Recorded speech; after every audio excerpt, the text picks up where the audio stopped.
Hello, Senator. People at school were saying about 80% of Hollidaysburg students say that's unfair that the federal government puts mandates on schools without providing funding for them. So how can you push for more federal funding for Pennsylvania schools to ease that financial burden? Well, most of the funding for local school districts across the country is provided by either the district or the state. I think it's probably about 90% or more. The federal government hasn't done its job over many years to provide funding for special education or to provide the right level of funding. So that's one area where I think the federal government has frankly dropped the ball. We need to provide more of those dollars, so-called IDEA dollars for special education.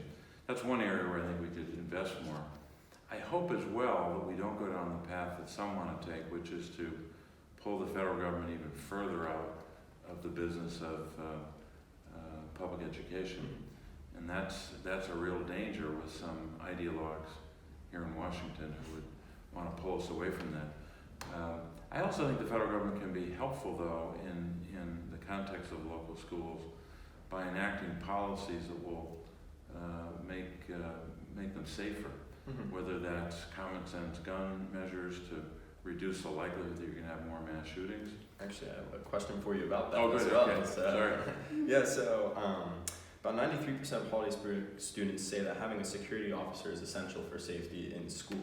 Would you be willing to push for more federal funding to ensure that each and every school in Pennsylvania has a security officer?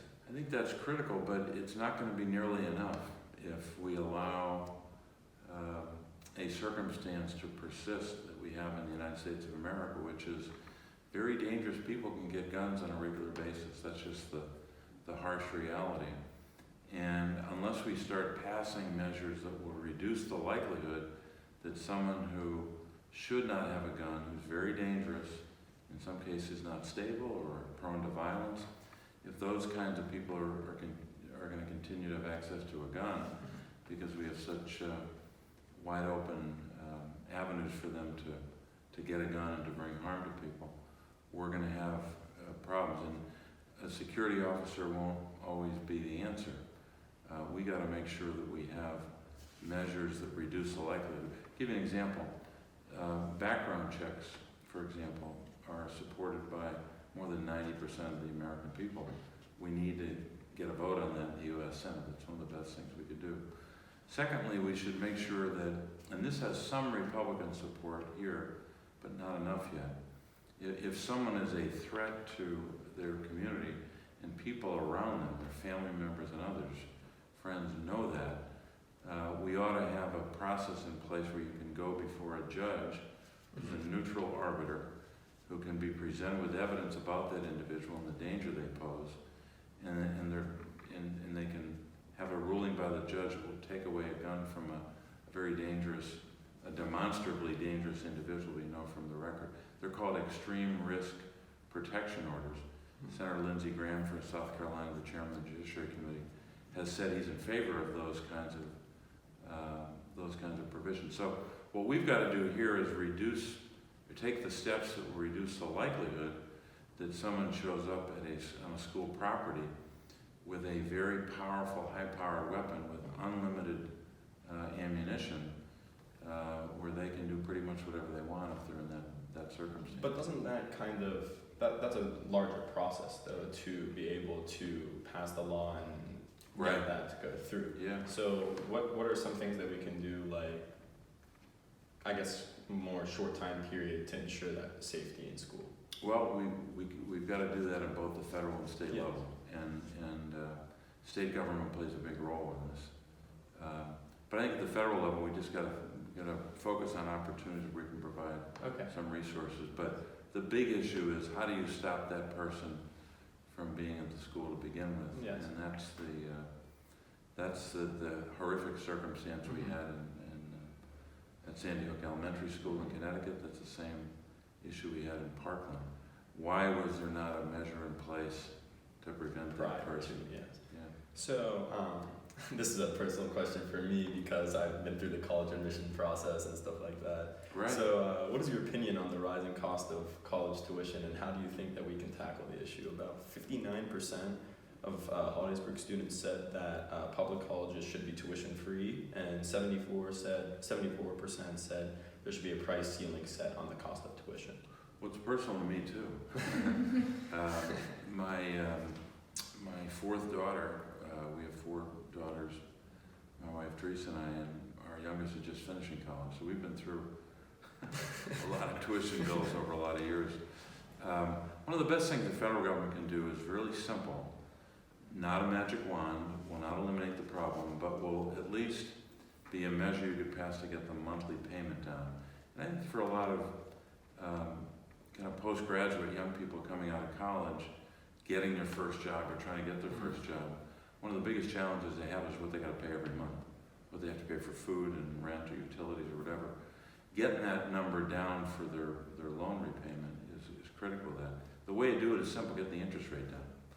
We live in a country where you're allowed to renegotiate, in a sense, your interest rate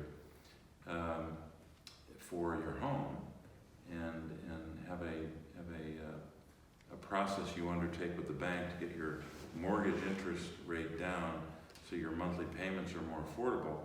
We don't have a comparable process for college loans. So when you get that high interest rate, you have it for the rest of your life, unless you have an unusually beneficent or generous lender. So we should allow students and their families to refinance their student loan like you can refinance your mortgage. That's one way that the federal government could take very quick action. But unfortunately, we don't have the votes for it in the Senate. But wouldn't putting a price ceiling as well be a very quick fix to that as well? Putting A price ceiling on the cost of tuition, meaning that a college cannot charge a certain, at least private colleges cannot charge a certain amount.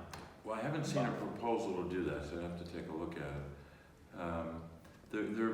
In terms of an idea, there may be a comparable idea in the healthcare context. One thing we did in the Affordable Care Act was pass a measure as part of that said that the insurance company can only pay, or can only expend dollars above a certain percentage on anything other than care. So if your percentage of advertising went above a certain level and that dollar is not being spent on care, I'm forgetting the numbers depending on the size of the company, it was 80%, 85% of your revenue. So there may be a way to put ceilings on, but I haven't seen a bill that does that. I think in the short run, we got to do a much better job of keeping the interest rate down. The other thing we got to do is make sure that existing programs that help folks who are coming from families that are lower income and can be eligible for Pell Grants, that they can actually have those grants available. Unfortunately, there are people here, we've had several budgets passed under the old majority in the House of Representatives that would eliminate the Pell Grant program. Not cut it, not scale it back, eliminate it completely. That's a really bad idea. And we have to sometimes hear some of the best work you can do is stopping bad policy from advancing, like eliminating Pell Grants, as some Republicans in the House Budget Committee want to do last year, and some people over here want to do it as well. Okay, so it's interesting. So do you think that the federal government should set base standards on what Americans should have an education on? Meaning, such as standardized testing is a way that the federal government uses to base their standards on. So 62% of students in Hollidaysburg said that the federal government should be more involved, but 80% opposed that standardized testing should be required. How do you think that the federal government can, I guess, structure it? Well, here's what we did in the recent elementary secondary education bill back in 2015 now. I think the bill did a pretty good job of balancing the role of the federal government versus the role of local school districts in the state. As I said, most of the funding, 90% roughly, is from state or local. And we have a very strong tradition in Pennsylvania, I can't speak for other states, where folks want local control. And with local control at the school district level, you also have the opportunity at a local community at the school district level to set policy. In the bill from 2015, we wanted to provide a certain standard of what students have to learn, but also provide flexibility at the state and local level. So Okay. so you have a broad standard, but you also have some flexibility, because a lot of people get worried that under the old rules there was too much teaching to the test, too much focus on the test and not a broad-based education. And you had schools eliminating music programs, for example, because they were focused only on math or some other subject. So it's a difficult balance to strike, to have high standards and to make sure that schools measure up to that, but also to provide that flexibility. The other thing which we did was to try to get right, and I hope we did, time will tell, enough data so that you can examine what's happening in a school or in a school district by, and this is a fancy word which means kind of just break it down, disaggregating. In other words, so you can find out in a school how many students with disabilities have had the following education services provided to them. What are their scores? What's happening to them? Are we providing them an adequate education? What's happening to kids who were minority kids in a school? Are they getting it? In other words, by keeping data and measuring, you can better determine whether or not every child in that school, every child in the school district is getting the kind of education they want. And sometimes a broad measure doesn't give you that. So you had spoken at Abington High School in 2008. As part of the Committee on Education, would you be willing to come to Hollidaysburg and speak to the students and teachers about I'd love to do that. education? I'd love to do that. I had the honor when I was in state government to speak at the graduation of the high school, Altoona High School. Not quite Hollidaysburg, but close. Our rivals. Yeah. So maybe I have to get to Hollidaysburg one of these days and balance the scales there. Thank you very much, Mr. Senator. Thank you. Thank you. Appreciate it.